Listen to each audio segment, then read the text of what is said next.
What's happening, beautiful peoples? It's your boy Rocko, and this is duoUwander. You already know, man. Quit playing. Welcome back to another episode of Rocko's Travel Life.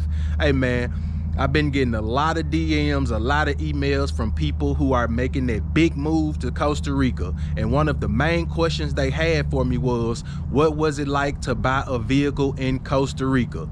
Hey man, it's pretty straightforward for the most part when you attempt to buy a vehicle down there, but it's a few things you need to know before you buy a vehicle. So on this week's episode, that's what's popping. I'm finna give y'all the game on what you should do, what you should know before you buy a vehicle in Costa Rica.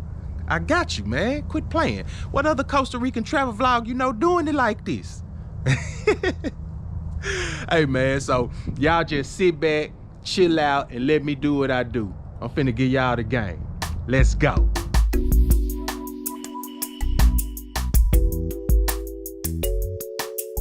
Hey yo, super quick before we hop into the video, if y'all like my videos, y'all like my content, you like how I do my thing, or you just like Rocko's swag, don't forget to hit that subscribe button for your boy.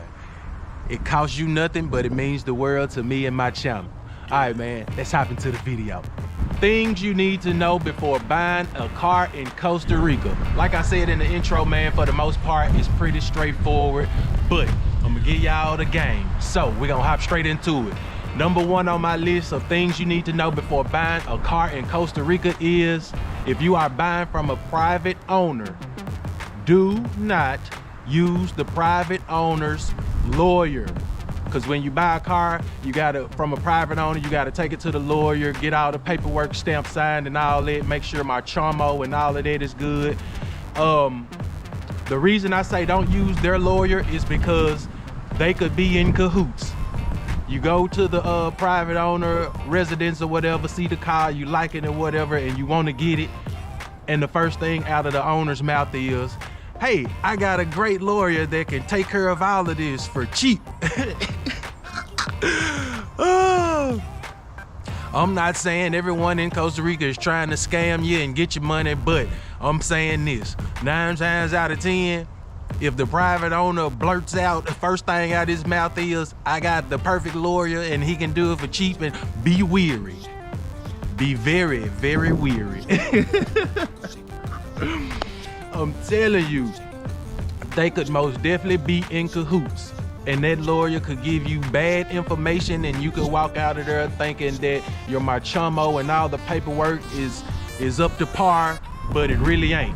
So you end up buying that car and come to find out you got about $3,000-4,000 worth of taxes and all of that you got to still pay on the car, and once all that is done and over with, you stuck. You have to pay it, or you won't be able to drive the car around. So number one on my list, do not use the lawyers. Do not use the owner's lawyer.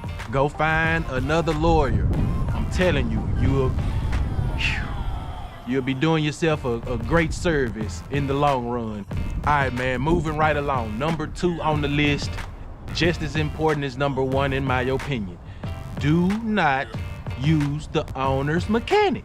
It's just like back home. You wouldn't buy a car here and take it to the owner's mechanic, would you? So you definitely should not do it in Costa Rica. Like I said, they are probably in cahoots. You go to this owner's house or whatever, you like the car, you see the car, you want to get the car, and the first thing out of his mouth is, I have a mechanic that can look at the car for you. He's the one that's been working on this car or truck since I've had it. He's great and all of that. Well, he may be. He may be great for that guy, that person, man or woman, but that don't mean he gonna do you right. Like I said, they could be in cahoots together. The owner could probably bring him more business or throw him a little money on the side or something for telling you bad info, telling you that the truck or car is in great condition. Man, you can drive all the way to Nicaragua, Panama in this car or truck. Lying, just lying through his damn teeth. I'm telling you. Just believe your boy. Hey, that's all I'm gonna say, man. Do not use the owner's own personal mechanic, because you will find yourself once again getting played. and you get the car to your house, think you finna go on this nice road trip with your family, with your loved one, with your girlfriend, with your boyfriend, and halfway to the destination, it breaks down. Y'all gonna be looking real sad. And it ain't like back in the States. What you gonna do? What you gonna go back to the owner and say, no, you did me, or to the mechanic, oh, you lied to me? No, it's over with. It's over with. You got a limit on your hands, and now you have to take it to a whole nother mechanic to get all these problems fixed that you knew nothing about because you took it to the owner's mechanic. Do not do it. Find your own mechanic. And if you don't have your own mechanic, ask around. Do whatever you need to do to find an upstanding mechanic, if there is such a thing. That's why I'm here. I'm here to help y'all. I'm here to make y'all transition into Costa Rican life as easy and as simple as possible, so y'all can live that pura vida. You know what I mean? All right, man. Third and last on my list, and it's just as important as the top two. Just know, if you are importing or even buying a car while you are actually in Costa Rica, if you are buying an expensive car, all fancy and nice, Benz, BMW, something like that, man, just know you are making yourself a target. I'm not telling you not to bring your car or truck with you, your nice vehicle. I'm just simply saying that you are making yourself a big time target. Do you know that most Ticos won't make the amount of money that that car costs in the span of 3, 4, maybe even 5 years? So imagine them watching you roll down the street in some big ass fancy Benz or something. I mean, come on now, you better use common sense. You are making yourself a target.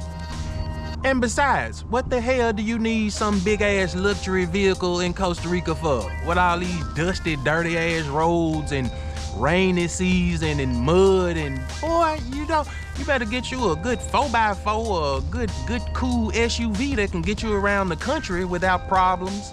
I'm telling you, man, it's too many drawbacks to driving and riding in those pretty expensive cars. Costa Rica is not the United States.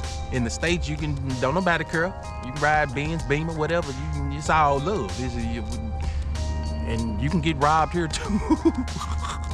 In certain places when you ride them pretty cars or whatever. But in Costa Rica, you just putting a magnifying glass on yourself, and everybody is watching. And not in the way you want them to watch you. You think you riding cool and riding clean, and look at everybody, look at all the chicks looking at me and all that. All right.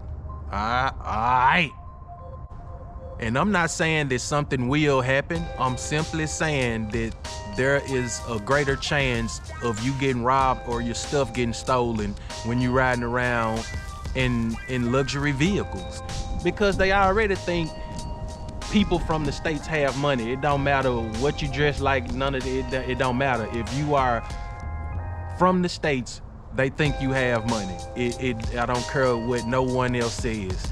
They think all of us have money. Just picture you pulling up in this big pretty car to this little soda or whatever, trying to get a bite to eat.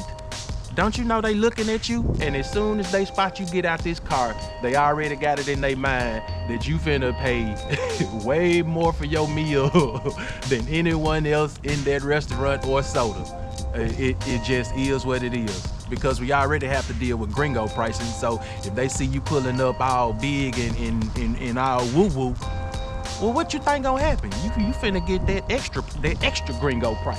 You know what I mean? So it's just a bunch of small things to keep in mind when you buying a car, man, and definitely certain kinds of cars. So it is what it is, man.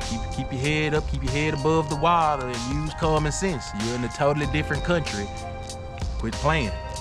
Other than that, man, I am not finna talk y'all ear off. I'm pretty sure y'all have things to do. It is Christmas season. Y'all probably finna get out and go shopping and and all that good stuff. You know what I mean? After y'all watch the video, so I ain't gonna talk your ear off, man. I just wanted to give y'all a few tips of what you should know and what you should do before buying a car in beautiful Costa Rica.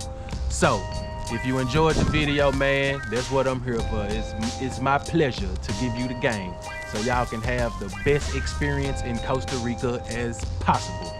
Other than that, you already know, man. I'ma holler at y'all next week with more hotness, cause that's what I do here at Duo. And if you want to know more about Costa Rica, the little ins and outs, what you should do, what you should go, where you should go, and all of that, hit me up. Let me know. I got you. That's what I do here at duoUwander, man. Let me know what y'all want to know, and I got you. Other than that, man, like I said, I'll holler at y'all next week. Y'all stay safe.